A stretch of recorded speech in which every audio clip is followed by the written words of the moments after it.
자, 인사 나누겠습니다. 반갑습니다. 여러분들 오랜만에 뵙습니다. 지금 한 3개월 만에 여러분들 뵙는 것 같은데요. 사도가 전한 복음이라는 제목으로 말씀을 준비했는데요. 제가 오래전부터 이 말씀 한번 전해야 되겠다 생각하고 있었습니다. 제가 많은 분들이 전화가 옵니다. 신학자분들도 오시고요. 박사님들도 오세요. 신대원 나오신 분들도 오시고 은퇴하신 목회자님들도 전화가 옵니다. 또 교회 다니시면서 구원에 확신이 없는 분들도 전화가 옵니다. 근데 그분들을 지금 거의 한 300명 가까이 그 전후로 이렇게 상담을 해드렸는데 많은 분들이 같은 패턴에 넘어가고 있어요. 사람들의 전한 복음 이런 것들 때문에 굉장히 어지럽게 생각하고 그럼 우리 교단에서 저쪽 교단에서 전한 건 뭐냐 이렇게 말하고 있습니다. 또 어떤 분은요 지난번에 어떤 여자 목사님이 다짜고짜 막 따지고 들고 막 그런 적이 있어요. 폭탄으로 문자 보내고. 자, 그런 것들을 경험할 때마다 느끼는 점이 뭐냐면 성경에서 말하는 복음, 예수님께서 진짜 전했던 복음이 뭔지를, 그리고 예수님이 전한 복음을 배웠던 3년간 배우고 따라다녔던 증인이 되었던 사도들이 전한 복음이 무엇인지를 알면 오늘날 헷갈리지 않을 텐데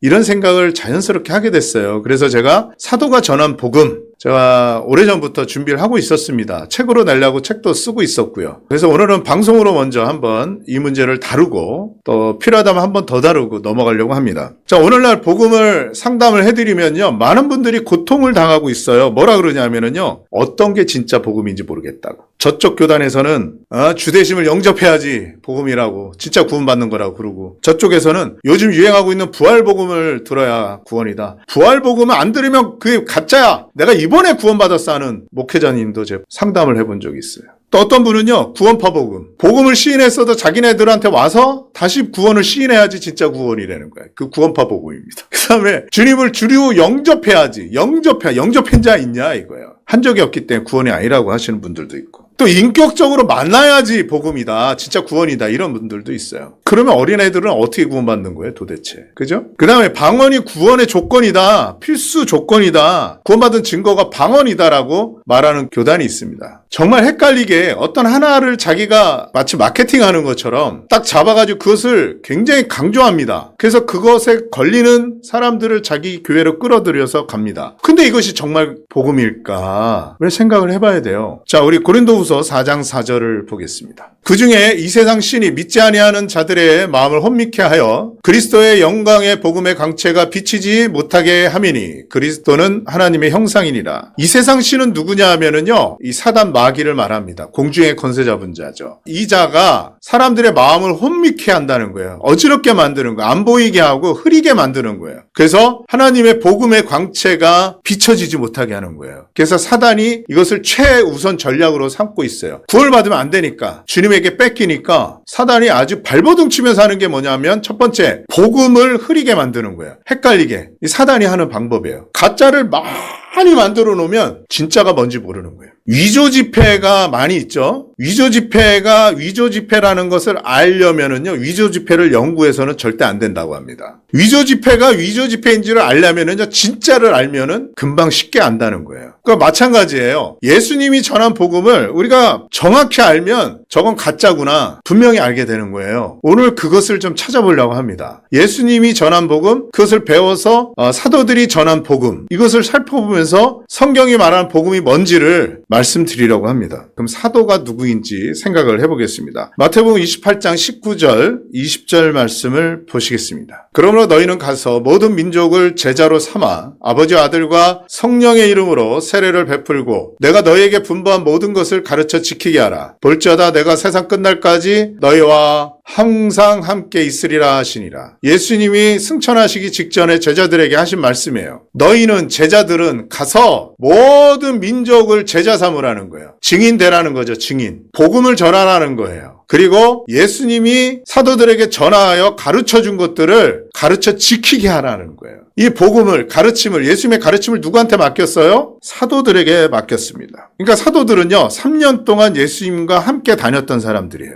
그리고 예수님이 하신 사역의 현장에 있으면서 예수님의 사역의 증인이 되었어요. 그 다음에 예수님이 설교하신 말씀들의 증인이 되었어요. 그러면서 또 배웠어요. 따로 모여가지고 그 어려운 이야기 어려운 것들은 예수님이 따로 설명을 해주셨어요. 비유라든지 이런 것들은. 그래서 예수님께 직접 교훈을 받은 사람들이었어요. 이 12사도들은. 근데 지금은 이 사도의 직분이 없어졌습니다. 이 직분자들이 없어졌어요. 다 죽었기 때문에. 그래서 지금 사도라고 일컬으면은요, 그거는 다 사입이고 이단이라고 보시면 돼요. 그리고 12사도들에게 주님이 승천하시면서 주님의 가르침을, 복음을 증인으로서 맡기신 거예요. 그러면서 내가 항상 함께하겠다 이렇게 말씀해 주셨어요. 그래서 사도들이요, 사도시대 때 죽을 때까지 거의 AD 100년 동안이죠. 1세기까지 그 사도 요한이 죽을 때까지 계속해서 사도들은 속사도들, 자기 제자들을 또 삼아가지고 제자들에게 직접 복음을 전했어요. 무슨 시대냐면 속사도 시대예요. 속사도 시대. 그 다음에 속사도들이 제자를 삼아가지고 교회를 세우고 개척을 하고, 그 다음에 거기에서 또 제자들이 일꾼들이 나왔을 거 아닙니까? 그때는 목사들이 없었어요. 다 그런 식으로 교회에서 교육자들, 교부들이라고 하는 사람들이 나왔어요.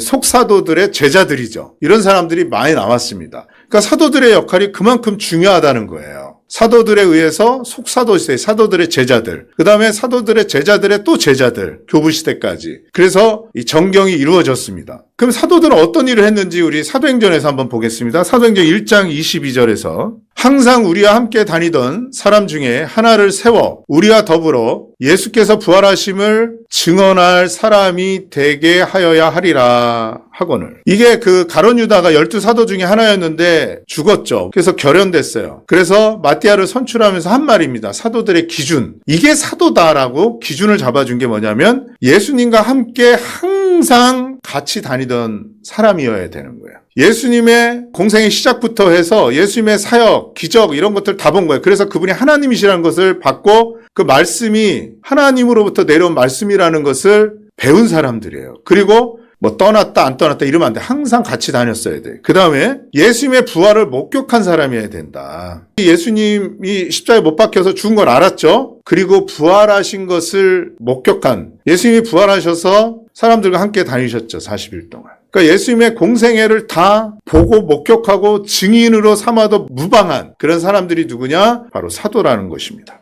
사도 바울은 부활하신 예수님을 다메섹 도상에서 만났어요. 그래서 사도의 자격이 있다고 보는 거예요. 특별 사도죠. 사도행전 2장 32절에 보겠습니다. 이 예수를 하나님이 살리신지라, 죽었다가 사흘 만에 부활하셨어요. 우리가 다 이 일의 증인이로다 그랬어요. 기독교가 이 예수님을 믿는 그리스도교가 뭐가 다르냐면요, 예수님만 죽었다가 다시 살아나셨어요. 그 무덤이 비어 있습니다. 이게 바로 죽음의 권세를 이기신 생명의 임금이시고 그분이 하나님이시라는 증거예요. 이게 기독교가 다른 종교하고 다른 점입니다. 또 말씀드리는데, 다른 종교들은요, 다 우리들이 알아서 하고 노력하고 열심히 살고 헌신하고 희생하면 좋은 곳에 갈 것이다라고 말합니다. 근데 성경은, 예수님은 그렇게 말하지 않고 있어요. 우리가 다 지옥에 가서 형벌을 받아야 되는데 예수 그리스도께서 우리들의 죄를 다 용서해 주셨으니 너희들은 거저 와서 십자가 보혈의 은혜를 믿고 의지해서 죄사함을 누리고 너희의 모든 허물과 죄에서 자유로워져라. 우리를 위해서 대속해 주신 이 사실을 믿는 게 바로 그리스도교예요. 그리스도교. 그러니까 불교나 이슬람교나 유교나 이런 거하고 다른 거예요. 다른 것들은 다 노력해서 자기가 알아서 살 길 찾아가라는 거예요. 예수님은 우리가 그렇게 못하니까 우리를 대신해서 죽으셨다가 살아나신 분이에요. 이게 하나님이시라는 거죠. 근데 이 사도들은 누구냐? 이 일의 증인이라는 거예요. 증인. 한 명도 아니고 두 명도 아니고 12명. 그리고 500의 형제들에게 일시에 나타나서 자기가 살아나신 것을 보여주셨어요. 40일 동안 사람들과 부활하셔서 자기 제자들과 의인들하고 성도들하고 만나서 가르쳤어요. 자, 그 다음 말씀 보겠습니다. 사도행전 3장 15절. 생명의 주를 죽였도다. 그러나 하나님이 죽은 자 가운데서 그를 살리셨으니 우리가 이 일의 증인이라 그랬어요. 이 증인이라는 말이 뭡니까? 어떤 사실을 증명하는 자예요. 증거가 있고 증인이 있죠. 두세 증인이 있으면은요, 법정에서도 사실로 인정해 줍니다. 증거는 변하지 않죠. 근데 예수님의 죽었다가 부활하신 증거는요, 증인은 12명이고 50의 형제들이 다 같이 보고 또 120명이 모여서 기도하고 있었고, 이렇게 너무나 많은 사람들이 예수님의 증인이에요. 증인. 그러니까 예수님이 죽었다가 부활하신 것은 놀라운 사실이에요, 여러분. 법적으로도 전혀 문제가 없는 사실입니다. 이게 바로 사도들의 중요한 역할이고 하나님은 이 사도들을 통해서 12사도들을 통해서 엄청난 큰 증거를 우리 인류에게 남겨주신 거예요. 그리고 그 사람들은 예수님이 죽으셨다가 살아나신 것을 보고 인생이 변했어요. 그 전에는요 겁쟁이라서 도망 다녔습니다. 숨어버렸어요. 근데 예수님이 부활하신 걸 보고 이 사람들은 완전히 변화가 돼서 베드로는 도저히 나는 예수님과 똑같이 못 죽겠다 해서 거꾸로 매달려 십자가에서 죽겠다고 해서 그렇게 죽었어요. 사람이 그렇게 겁쟁이였는데 도망가지 않고 자기 생명을 무릅쓰고 부활하신 주님을 본 뒤로는 완전히 뒤바뀌었어요. 그게 뭐예요? 예수님이 부활은 사실이었다라는 거예요. 사람을 변화시킨 거예요. 근데 한 명이 아니고 사도 12명이 다 그랬어요. 증인의 삶을 살았어요. 증인은 때로 생명의 위험을 받기도 합니다. 그렇게 2000년간을 지켜온 것이 바로 이 복음입니다. 이렇게 법적으로도 세상 법으로도 전혀 문제가 없는 게 예수님의 십자가의 죽으심과 부활하신 거예요. 그리고 예수님이 3년 동안 공생애 하신 거, 오병이의 기적, 무리를 걸으신 거, 물이 변화의 포도주가 된 거, 날 때부터 소경된 자가 눈을 뜬 거, 수없이 많은 그 기적들의, 그 증인들의 기록이 신약성경, 그리고 서신서들이에요. 이 책을 읽는, 성경책을 읽는 사람들이 변화돼서 목숨 걸고 이 복음을 증거하고 있습니다. 왜냐하면 이 성경 안에는 생명이 있기 때문에 그래요. 생명. 이 땅의 생명이 아니라 하늘에 속한 생명입니다. 하늘에 속한 생명. 이 땅에 있는 것이 아니라 이 땅의 모든 것은 멸해지고 망하고 없어지고 쇠하고 쇠퇴합니다. 근데 하늘에 속한 생명은요 영원한 것이에요. 그 영생을 우리에게 주시는 거예요. 고린도서 15장 1절 3절 보겠습니다. 이 사도 바울은요 특별한 사도예요. 12사도들에게 속하지 않았는데 바리새인 중에 바리새인이고 지금도 유대인들이 이 사도 바울이 유대교를 버리고 기독교로 개종한 것을 가장 수치스럽게 여긴다고 합니다. 이 사도 바울이 예수님을 직접 3년간 못 쫓아다녔잖아요. 따라다니지 못했잖아요. 근데 고린도 교회에 이런 편지를 씁니다. 형제들아 내가 너희에게 전한 복음을 너희로 알게 하노니 이는 너희가 받은 것이요 또 그 가운데 선 것이라. 내가 받은 것을 먼저 너희에게 전하였노니 내가 받은 것 그건 뭐냐면 성경대로 예수님이 우리 죄를 위하여 죽으시고 고린도전서 15장 1절부터 4절까지 보면 나와 있어요. 우리 죄를 위하여 죽으시고 장사 지낸 바 되셨다가 사흘 만에 성경대로 부활하셨다. 다시 사셨다. 이게 성경의 예언이었던 거예요. 구약의 예언대로 예수님이 다시 살아나셨다라는 거예요. 그 다음에 다른 사도들에게 듣고 보고 증거를 받은 거죠. 그 게바에게 야고보에게 이런 사람들에게 나타났던 것을 증거로 다시 받은 거예요. 그러면서 이 증거가 벌써 몇 개입니까? 성경대로 죽으셨다, 성경대로 부활하시고 또 예수님을 직접 목격하고 3년 동안 다녔던 사람들이 동일하게 예수님의 사역에 대해서 이런 말씀을 가르쳐 주셨어. 그래서 사도 바울이 신약 27권 중에 13권에서 14권 정도를 사도 바울이 썼어요. 그래서 사도 바울은 복음을 체계적으로 정리한 사람이에요. 이 복음은요, 이 말씀은요, 막 쓴 그런 성경책이 아니라는 거예요. 그래서 바울이 복음을 정리를 한 게 어디에 있냐면은 고린도 전서에도 있고요, 로마서에 있고요, 갈라디아서에 있어요. 그 다음에 사도행전에 그가 전한 복음들이 나와 있어요. 놀랍게 우리가 좀 생각을 해봐야 되는 건 이 사단의 역사예요. 갈라디아서 1장 7절입니다. 다른 복음은 없나니 다만 어떤 사람들이 너희를 교란하여 그리스도의 복음을 변하게 하려 함이라 그랬어요. 다른 복음이 증거되고 있어요. 1세기밖에 안 됐는데. 예수님을 승천하시고 얼마 안 됐는데 갈라디아 지방에 다른 복음이 증거된 거예요. 뭐냐? 율법을 지켜야 된다. 예수님이 전한 복음이 아닌 다른 복음을 전한 거예요. 그러니까 바울이 복음을 제대로 배우고 제대로 전했는데 가짜 복음이 들어오니까 다른 복음은 없다! 이렇게 말하는 거예요. 예수님의 은혜의 복음 외에 사람이 뭔가 첨가해야 된다는 그런 주장을 하는 것은 잘못된 거야. 율법은 우리를 죄 아래 가두는 역할을 하는 거지 율법을 통해서 우리가 의롭다함을 얻을 수는 없어요. 이렇게 말하는 게 갈라디아서에서 말하는 다른 복음이에요. 처음에 제가 그런 말씀 드렸습니다. 요즘 뭐 주대심을 인정하지 않으면 복음이 아니다. 구원 받으면 예수님을 주로 인정하죠. 주와 구주로, 메시아로, 그리스도로. 근데 그것만 강조해, 그것만. 그래서 사람을 끌어모아요. 뭔가 좀 문제가 있는 거죠. 영접 기도를 안 해서 영접 복음이 아니다는 거예요. 그럼 영접 기도만 하면 다 구원받냐? 외워가지고 영접하면 어떻게 하려고? 그것도 맹점에 문제가 있는 거예요. 죄에 대해서, 지옥에 대해서 회개치 않고 자기의 죄를 알지 못하는데 영접 기도만 하면 되냐 이거예요. 그것도 문제가 있죠. 인격적인 만남, 이것만 주장해요. 인격적인 만남이 있어야 진짜 구원. 요한일서 2장 13절 14절에 보면은요, 아이들은요 아버지를 알아가는 것입니다. 아버지가 누구인지 모를 때도 아이는 아이예요. 아들은 아들이고 신분적으로. 이것을 망각해버리면 안 돼요. 그러니까 인격적인 만남을 알면서 주님을 배워가는 건 맞죠? 근데 그것만 가지고 계속 찍어내면서 복음의 스펙트럼 중에 하나만 가지고 이게 진짜 복음이다라고 말이야. 그래서 인기몰이 하는 것도 아니고 말이야. 유행 따라서 하는 복음 전도도 아니고 말이야. 말이 돼야 말이지. 또 최근에는요, 부활복음을 진짜라는 거예요. 또 그 사람이 이단으로 정죄됐는데 그걸 또 좋다고 쫓아다니는 사람들이 있어요. 목회자. 선교까지 하신 분이. 이단으로 정죄됐어요. 잘못했다고 사과하니까 또 말 꼬리를 내리고 책도 불태웠다 그러다가 다시 또 안막을 치고서 그 부활복음 전하고 있다고.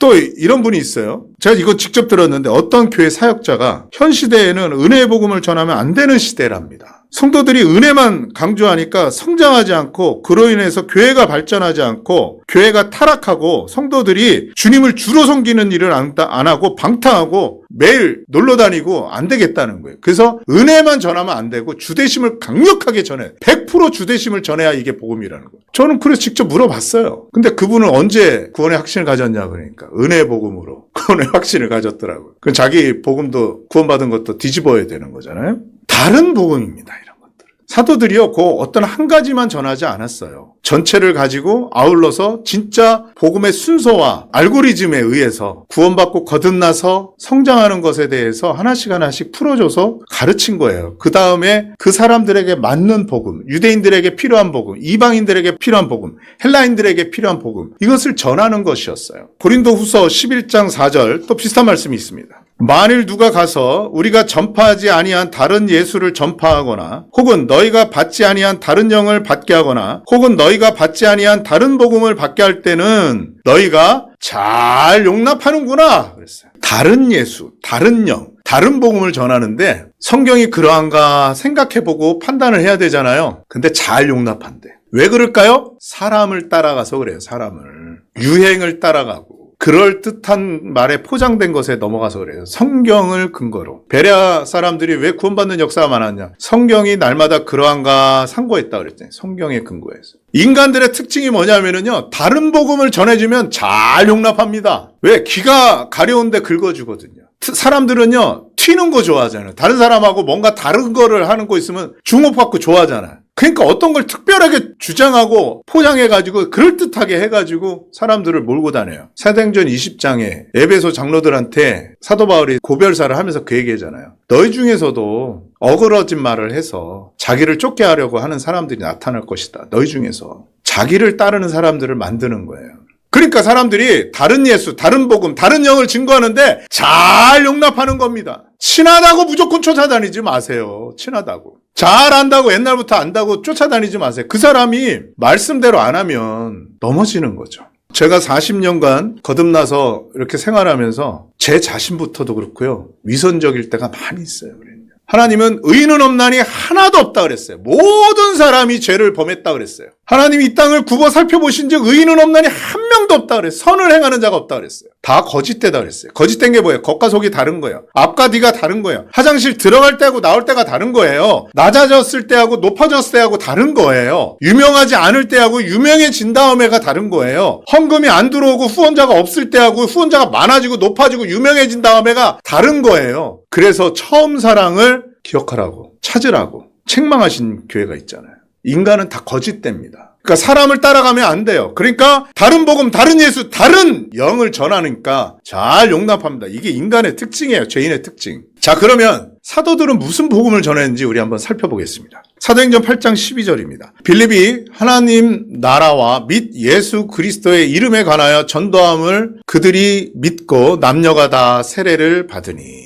빌립이 전도를 하니까 구원받고 침례받는 일들이 일어났어요. 뭘 전했냐? 하나님 나라를 전했어요. 하나님 나라. 다른 말로는 천국이라고도 말합니다. 유대인들은요, 야훼, 여호와라는 말을 잘 못해요. 그러니까 하늘에 계신 분, 그 이름이 너무나 경외해서 귀하기 때문에 함부로 말을 못해요. 그래서 하나님의 나라라고도 하고 천국이라고도 말하고 하늘나라라고도 이렇게 말을 합니다. 이게 감히 하나님 이름을 입에 담기 어려워하는 그런 습관 때문에 나온 것들인데, 이거 무슨 말이냐면 바실레이아라는 뜻으로서요, 어떤 나라를 말해요. 통치하는 나라. 예수님이 오셨을 때도 그랬어요. 회개하라, 천국이 가까이 왔다. 나중에도 보기에 침례 요한도 그 말을 했어요. 예수님이 이 땅에 오신 건요, 유대인의 왕으로, 메시아는요, 임금을 말하는 겁니다. 통치자를 말하는 거예요. 예수님이 그런 분으로 오신 거예요. 이 땅에 하나님의 뜻이, 아버지의 뜻이 하늘에서 이루어진 것처럼 이 땅에서도 이루어지게 하기 위해서 오신 거예요. 이 제약된 세상을. 처음 에덴 동산에서 그런 나라를 만들기 위해서 인간을 창조하셨는데 사단의 방해로 연기되고 밀려난 거죠. 그래서 예수님이 직접 오셔서 그 나라 백성들을 얻기 위해서도 오신 거고, 그런 나라를 세우시기 위해서 오신 거예요. 그래서 이런 하나님의 나라가 임할 것이다. 그래서 이 땅에 공의롭게, 정의롭게, 의와 화평이, 평화가 공존하는 그 나라가 이루어질 것이고, 만왕의 왕이신 예수 그리스도시다. 이것을 증거하는 게 하나님 나라를 증거하는 거예요. 그 다음에 뭘 증거했냐면 예수 그리스도의 이름을 증거했어요. 예수님의 이름의 뜻이 뭐예요? 마태복음 1장 21절에 이는 그가 자기 백성을 그들의 죄에서 구원할 자이십니다. 예수님의 뜻은 구원자예요. 그러니까 예수님이 자기가 십자가에서 죽으셔서 그것을 통해서 죄사함을 얻게 하고 그것을 믿는 자들을 하나님의 자녀가 되게 하고 그 나라의 백성들과 권속으로 삼으시려고 계획하셨던 거예요. 그것을 빌립이 전한 거예요. 근데 바울이 사도행전 19장 8절에서 무엇을 전했나 한번 보겠습니다. 바울이 회당에 들어가 석 달 동안 담대히 하나님 나라에 관하여 강론하며 권면하다 그랬어요. 회당에 들어갔어요. 이 바울의 특징은요, 회당에 가서 전도를 많이 했어요. 이방인들한테. 이 하나님의 나라에 대해서는요, 갑자기 나온 게 아니고요, 구약에서부터 있었어요. 이 메시아가 오셔서 통치하는 이 사도들이 이것을 외친 거예요. 오늘날도 우리가 이것을 바르게 알아야 되는 거예요. 이 땅이 다가 아니고요, 예수님이 직접 오셔서 통치하는 그때가 이 땅에 임할 것이다. 그게 천년왕국이라는 거예요. 그것을 우리가 알아야 돼요. 이 땅에 소망이 없어요. 지금 이 세상에는 소망이 없어요. 다니엘서 2장 44절. 이 여러 왕들의 시대에 하늘의 하나님이 한 나라를 세우시리니 이것은 영원히 망하지도 아니할 것이요 그 국권이 다른 백성에게로 돌아가지도 아니할 것이요 도리어 이 모든 나라를 쳐서 멸망시키고 영원히 설 것이다 그랬어요. 그 느부갓네살이 꿈을 꾸고 이상을 봤죠. 그것을 설명해 준 거예요. 이 다듬지 아니한 뜨인 돌이 와가지고 부셔버리는데 그 나라를 세우는데 그 나라가 어떤 나라냐? 망하지 않는 나라래요. 영원히. 예수님이 나중에 이 땅에 세우실 나라는 영원히 망하지 않는 나라, 영원한 나라. 그 국권이, 주권이 다른 사람들에게 빼앗기지도 않는 거예요. 우리나라는 일제한테 뺏겼었죠. 그런 빼앗기는 것도 없어요. 영원히 완전한 나라를, 최고의 힘이 넘치는 만왕의 왕으로서의 그 나라가 임할 것이다라고 예언돼 있어요. 다니엘서에 보면. 그 말씀 그대로 이 땅에 예수님이 오셨어요. 그래서 공생애를 하시는데 첫 번째 외친 게 누구냐면 침례 요한이었습니다. 마태복음 3장 1절에 보면 그때 세례 요한이 이르러 유대 광야에서 전파하여 말하되 회개하라 천국이 가까이 왔느니라. 예수님의 통치, 하나님의 통치가 이 땅에서 임해질 것이다. 그러니 여러분 죄를 버리고 회개하십시오. 이렇게 외친 거예요. 여러분 오늘날도 마찬가지예요. 예수님이 지금 교회를 통해서 하나님의 나라를 확장시키고 있어요. 이 교회가 바로 하나님 나라의 한 부분인 거예요. 지금 2000년 동안 그 역할을 하고 있는 거예요. 우리가 복음을 전하잖아요. 예수님의 주되심을 전하잖아요. 그분이 구주이심을 전하는 거예요. 죄와 사망의 권세를 이겨서 우리가 구원받을 수 있다. 그분을 힘입어서 이것을 전하는 거예요. 무슨 말인지 아시겠죠? 이 천국은 죽어서 가는 천국만 말하는 게 아니라 하늘에 계신 하나님이 통치하시는 나라를 말하는 거예요. 사도행전 1장 3절에 보면 그가 고난받으신 후 또한 그들에게 확실히 많은 증거로 친히 살아계심을 나타내사 40일 동안 그들에게 보이시며 하나님 나라의 일을 말씀하시니라. 예수님이 부활하시고 40일 동안 이 땅에 계셨어요. 바로 승천하신 게 아니에요. 하늘로 올라가신 게 아니고 이 땅에 40일 동안 있으면서 뭐를 했냐면 장차 임할 하나님 나라의 일을 말씀해 주시고 제자들에게 가르쳐 주신 거예요. 이 땅은 썩어서 개선되지 않아. 전도서에 이런 말씀이 있어요. 재판하는 곳에도 악이 있다고. 우리나라는 이 세상은요 지금 유전무죄, 무전유죄예요. 돈이 있으면 죄가 없어도 죄 용서를 받아. 변호사 비싼 사람 로펌 써가지고. 공평하지가 않아. 돈이 없으면 커피 몇 잔 마시고도 구속당하고 직장에서 쫓겨나는 세상이에요. 공평하지가 않아요. 바르게 살았어도 뒤집어 써서 감옥 가는 세상이에요. 재판하는 곳에 악이 있어요. 공의가 없어요. 근데 장차 올 예수 그리스도께서 다시를 왕은 공의로운 나라라고 예수님이 제자들에게 가르치신 거예요. 사도행전 28장 23절 보겠습니다. 그들이 날짜를 정하고 유숙하는 집에 많이 오니 바울이 아침부터 저녁까지 강론하여 하나님의 나라를 증언하고 그랬어요. 모세와 율법과 선지자의 말을 가지고 예수에 대해 권하러다. 바울이 집회 날짜를 정하는 거야. 계속 집에서 모였어요. 집에서. 초대교회 때는요. 집에서 모였어요. 예배당이 따로 없었어요. 그래서 30명, 50명 이렇게 집에서 모였다고 합니다. 그래서 뭘 가르쳤냐면 사도 바울이 죽을 때까지 하나님 나라를 말씀하셨어요. 하나님 나라가 이렇게 될 거야. 그래서 그 나라를 기다려. 그때를 기다려. 여러분 경건하게 삽시다. 이렇게 하는 거예요. 그 다음에 그 나라의 임금이 누구냐? 예수 그리스도라는 걸 말씀해 주는 거예요. 그것을 증거했어요. 사도 바울이. 벌써 몇 장인지 모르죠. 또 사도들이 이렇게 하나님의 나라에 대해서 계속 전했습니다. 첫 번째 사도들이 전한 복음은 뭐냐면 하나님 나라에 대해서 전했어요. 그러니까 죽어서 천국 가는 것만 하는 게 아니라 하나님 나라가 너희 중에 있다 그랬어요. 임했다 그랬어요. 이 교회가 하나님 나라의 일부예요. 지금 하나님 나라가 확장되고 있는 것이 교회잖아요. 이 교회는 거룩하여지고 성도라 부르심을 받고 하나님의 자녀의 권세를 얻는 자들의 모임입니다. 그냥 일반 국민이 아니에요. 로얄 패밀리죠. 로얄 패밀리. 그래서 예수님이 뭐라 그랬어요? 내 아버지 집에 거할 것이 우리는 아버지 집에 들어가는 하나님 아버지라고 부르면서 특별한 사람들이죠. 그래서 죽어서 천국 가는 것만 하는 게 아니라 무슨 죽음을 준비하셨습니까? 그러면 나 저기 수의 준비했어요. 500만 원짜리. 뭐 이런 얘기 하시는데 그거 준비하는 거 말하는 게 아니에요. 장차 임할 하나님의 나라에서의 내가 들어갈 곳. 그 나라의 신분을 얻었는지 그거를 말하는 거예요. 그래서 하나님 나라는 누가 들어가냐? 요한복음 3장에 말하고 있어요. 거듭난 사람들. 이 땅에서 한번 태어나고 다시 하늘에서 태어난 사람. 그 이름이 하늘에 기록된 사람들이 가는 곳이 하나님 나라예요. 여러분들이 이 땅에서 한번 생일이 있죠? 그런 것처럼 저 하늘의 생명책에 여러분들의 이름이 기록된 적이 있습니까? 하늘나라에 여러분들의 생일이 있습니까? 정말 있습니까? 점검해 보시기 바랍니다. 죄사함을 얻고 예수 그리스도 때문에 내가 구원을 받고 지옥에 안 가는구나. 이것을 믿은 날 하나님의 자녀가 되고 하늘나라에 내 이름이 생명책에 기록이 되는 거예요. 그게 두 번째 생일이에요. 하늘에 속한 생일. 무슨 말인지 아시겠죠? 그 다음에 사도행전 2장 36절을 보겠습니다. 그런즉 이스라엘 온 집은 확실히 알지니 너희가 십자가에 못 박은 이 예수를 하나님이 주와 그리스도가 되게 하셨느니라. 하나님 나라가 있으면 뭐가 있어야 돼요? 임금이 있어야 되잖아요. 왕이. 그게 주잖아요. 주. 예수님이 주가 되신 거예요. 주가. 우리를 구원해 주시고 우리들의 주인이 되신 거예요. 그러니까 누구? 임금이죠. 만왕의 왕. 왕보다 더 높은 분이에요. 사도들이 이것을 전했어요. 예수님이 하나님 나라의 만왕의 왕으로서 그분이 이 땅에 다시 오실 것이다. 그것을 증거하고 있는 거예요. 여러분 죽어서 천국 가는 것만 다가 아니에요. 이 땅에 지금 하나님 나라의 일부인 이 천국이 교회로 세워져 있는 거예요. 그래서 교회를 통해서만 지금 예배를 받으시는 거예요. 하나님께서.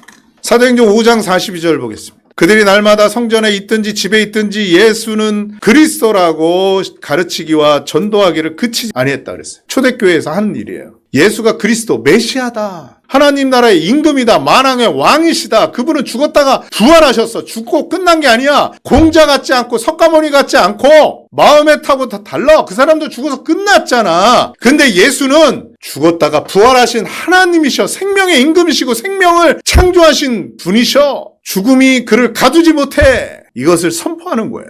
이게 기독교가 그리스도교가 다른 종교하고 다른 거예요. 저는 불교도 예전에 믿었었어요. 다녔었어요, 절에. 근데 너가 산 만큼 환생해가지고 개나 돼지나 쥐나 뭐 이런 걸로 태어난대. 그런 말은 나도 하겠어요. 그때 가봐서 어떻게 따지고 들 거야. 쥐가 돼가지고 소가 돼서. 그죠? 그런 말 저도 할 것 같아. 나중에 혼자 그런 생각을 하게 됐어요. 근데 예수님은 우리가 못하는 일을 대신 해줬어요. 죄를 없애는 일을. 얼마나 고마운 분이에요. 네? 불교나 유교나 이슬람이나 이런 데서는 우리 보고 알아서 폭탄을 가지고 터져서 뭐 기여를 하든지 뭐 고행을 하든지 뭐 이러면서 알아서 하라는 거잖아요. 그래서 좋은 데 가서 니네들이 알아서 해 이거잖아. 쉽게 얘기해서. 그렇게 무책임한 게 어딨어요. 근데 예수님은 그렇게 안 했어요. 나를 따르라 하시고 우리의 모든 짐을 죄와 허물을 대신 다 감당해 주시고 담당해 주시고 죄 용서 받을 수 있도록 다 그 일을 대신 해 주셨다니까. 우리가 그 일을 못하니까.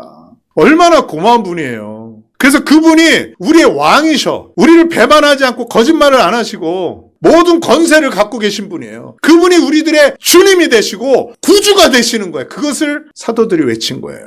이게 복음입니다. 여러분, 이 교회도 요즘엔 정치판 때문에 나눠져 있어요. 막. 올바른 지도자가 없다는 겁니다. 공산주의가 일어났어요. 수많은 유혈극을 가지고 세워졌어요. 다 망했잖아요. 이론적으로는 완전해 보여요. 공산하고. 그죠? 사회가 다 평등하고 사회주의. 근데 역차별 문제가 또 나오잖아요. 온전한 지도자란 이 세상에 없습니다. 근데 공의로우시고 평화의 왕이시고 평강의 왕이신 예수 그리스도가 우리들의 주가 되시면 완전 무결한 나라가 성립이 되는 거예요. 거룩하신 분이기 때문에.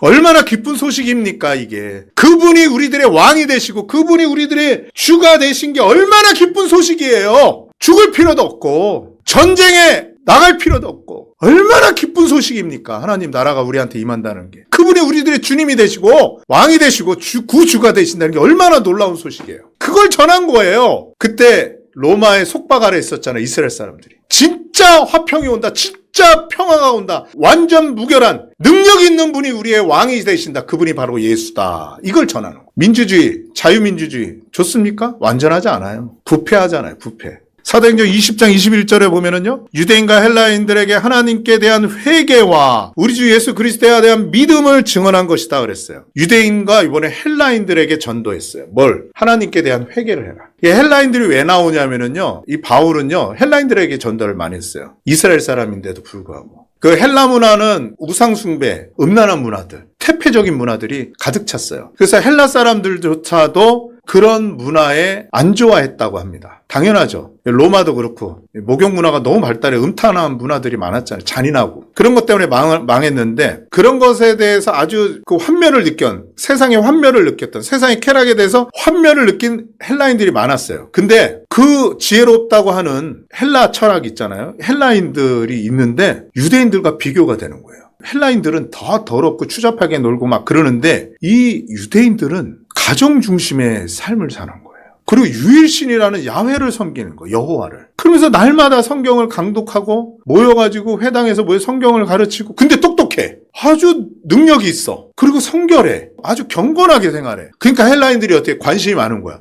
도대체 쟤네들은 어떻게 살길래 똑똑한데 타락하지 않지? 경건하게 살지? 그리고 가족 중심으로 사랑하면서 살지? 이상한 거예요. 그래서 안식일마다 회당에 유대인들이 모이니까 거기 들어가길 원했던 거예요. 그래서 유대인들은 이방인들을 개취급했잖아요. 그러니까 배우고자 하니까 거절할 수는 없고 유대인들 회당, 예배당에 뒷좌석에 와서 앉으라고 했어요. 그래서 백시트가 나온 거예요. 그때서부터. 뒤에 앉아서 율법을 낭독하고 우리가 배우는 것에 대해서는 너희들이 가르친 거 배워. 그러나 너희들은 우리 회에 모임에 들어올 수는 없어. 외인으로 취급한 거예요. 근데 그런 사람이 헬라 시대 때 50만 명 정도가 있었다고 합니다. 그러니까 이 바울이 그런 사람들을 타켓으로 해서 회당에 가서 전도한 거예요. 들어가기 쉽잖아요. 자기가 구약 성경의 박사니까. 아까 다니엘서 말했죠. 완전한 나라, 권세가 빼앗기지 않는 나라 강론한 거예요. 그래서 예수님이 탄생하셨을 때 동방 박사들이 온 거예요. 왜? 다니엘을 통해서 성경이 많이 알려져 있었거든요. 그러니까 이런 식으로 헬라 지역에도 많은 헬라인들이 회당에 와서 말씀을 듣고 메시아가 온다더라, 이런 얘기를 들었던 거예요. 그래서 그때 당시에 최고의 나라가 헬라 제국의 로마였지만 아무것도 아니다. 진짜 완전한 임금이 오신다. 그게 바로 메시아 예수 그리스도다. 이것을 증거한 거예요. 그분이 자기 백성을 위해서 자녀된 자들을 위해서 십자가에서 죽으셨어. 그래서 그것을 믿는 자마다 구원을 얻고 하나님의 자녀가 되는 사람들을 부르시고 계신다. 이것을 전하는 거예요. 그래서 하나님께 대해 회개하십시오. 여러분 얼마나 운탕하고 더럽고 우상숭배에 쩌들어 있었습니까? 그것을 버리고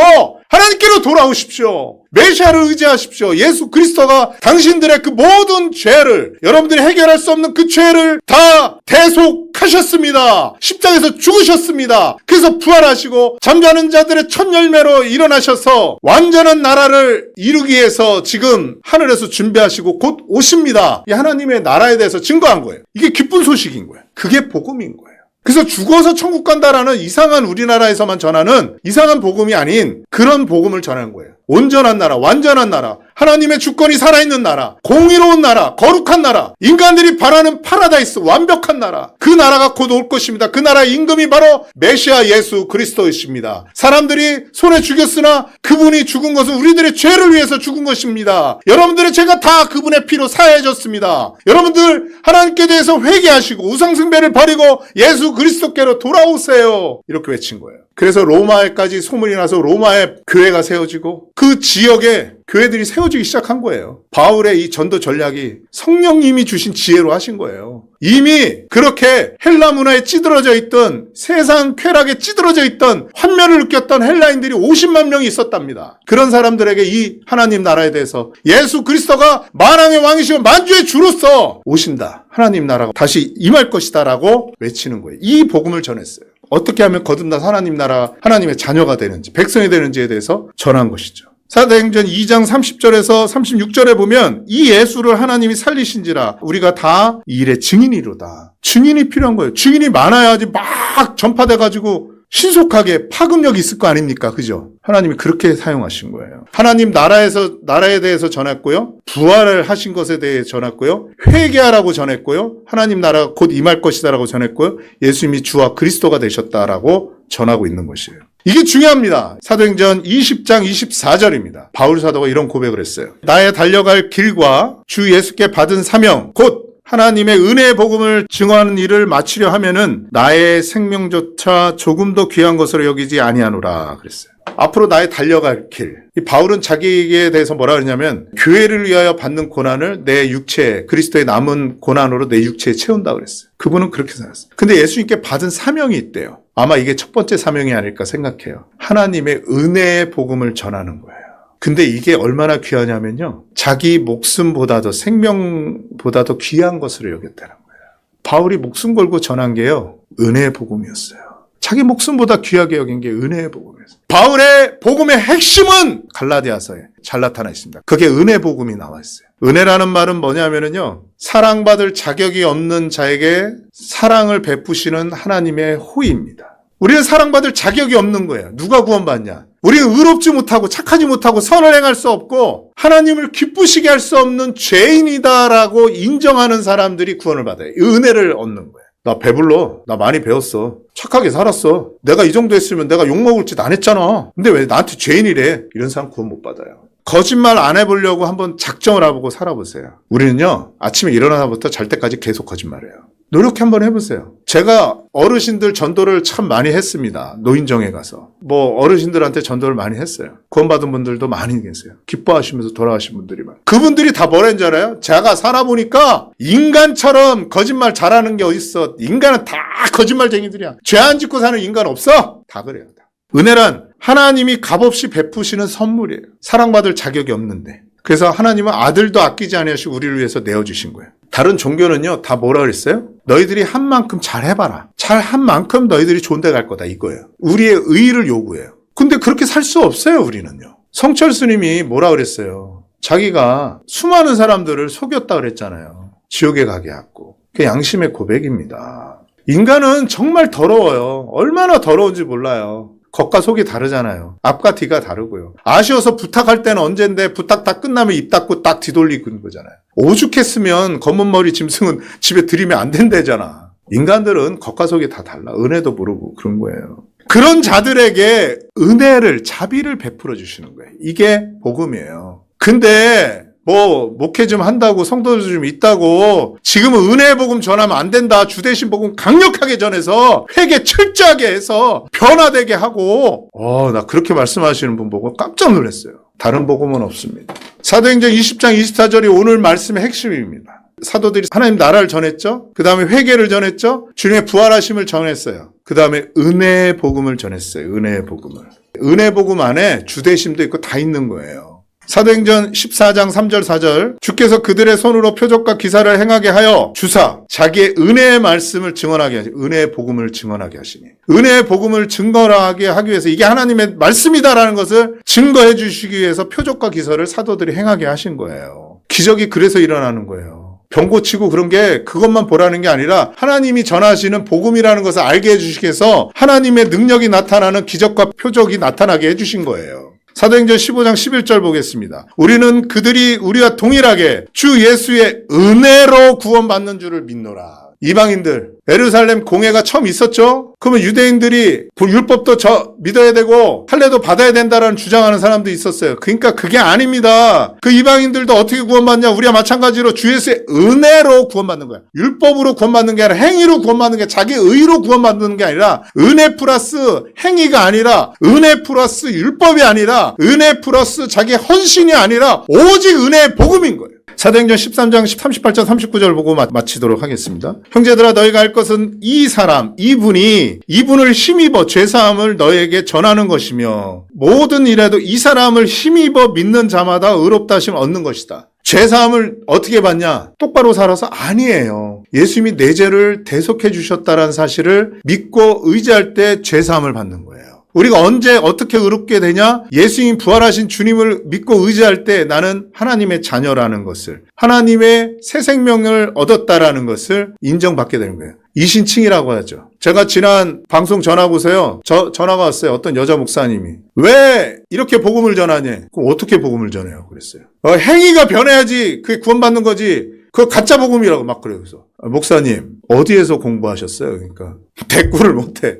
그 목사님은 어디 성경을 어디서 배우셨어요? 어디 신학교에서 배우셨어요? 말씀을 못해. 어디 성경에 여자 목사가 있냐고 물어봤어요. 대답을 못해요. 어디 교단이냐? 어디 노예냐? 말 좀 해봐라. 동네 교회도 아니고 대답을 못해요. 이 개신교의 가장 기본 이신칭이잖아요. 로마서 4장 4절 5절. 이를 아니할 자라도 경건치 아니한 자를 의롭다 하시는 이를 믿는 그 믿음을 의로 여기시는 거예요. 죄사함을 얻고 우리가 의롭다함을 얻는 건 예수 그리스도를 믿음으로 되는 거예요. 힘입어서 예수 그리스도를 통해서. 그래서 사도행전 13장 43절에 보면 항상 이 하나님의 은혜 가운데 있으라 그랬어요. 우리 신앙생활은 계속 어떻게 해야 돼요? 은혜 가운데 있어야 돼요. 아, 난 죄인이지. 선을 행할 수가 없지. 그래서 예수님이 나를 이렇게 구원하셨지. 오, 감사합니다, 주님. 이 은혜 아래서 계속 살아가는 것입니다. 사도행전 20장 32절에는요. 교회 성도들에게 이렇게 말합니다. 은혜의 말씀께 여러분들을 부탁한다 그랬어요. 은혜의 복음이에요. 은혜의 복음. 우리 사랑받을 만한 자격이 없는데 우리에게 사랑을 베풀어 주신 그 사랑으로 살아가는 거예요.